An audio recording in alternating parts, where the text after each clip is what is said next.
mới quá à.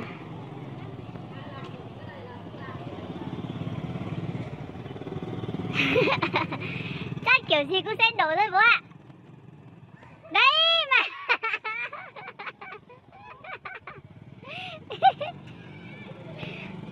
Nhân dân này là chị ra đây đã cởi chạy xe một thị xe nữa nữa.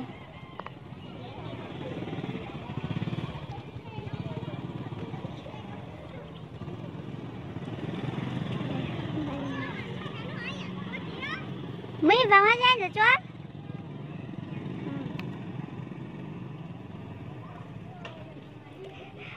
Bố để họ tâm lý rồi toàn đạp đi thôi.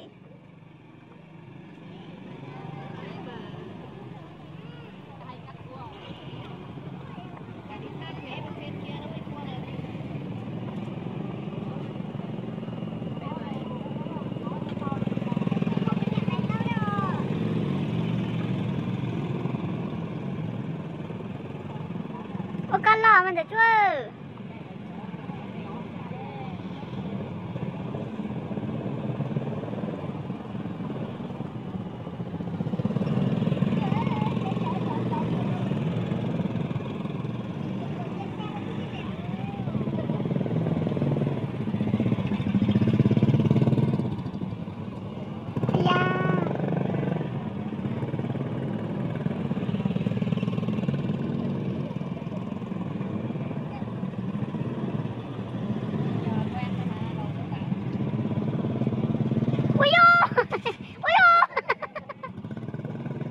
Đi lại đâm nhau thì chết.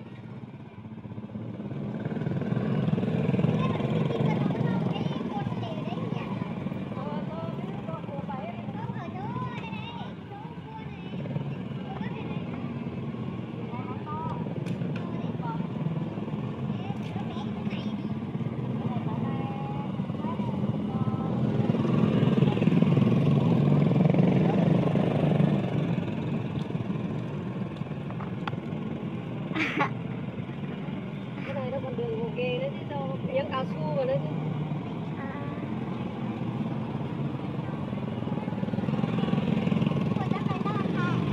Lo hả mà?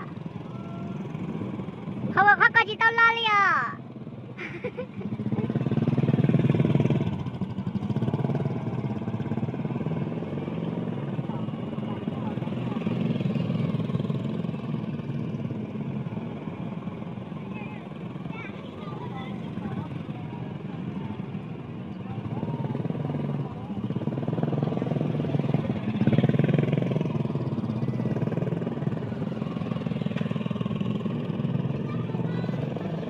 Lỗi nhất là lỗi ở chỗ cái cua kia à. Thế ai cũng không đi được. Đi sát ở trên kia. Bánh trước thì phải sát. Ở vòng trong này, bánh trong này.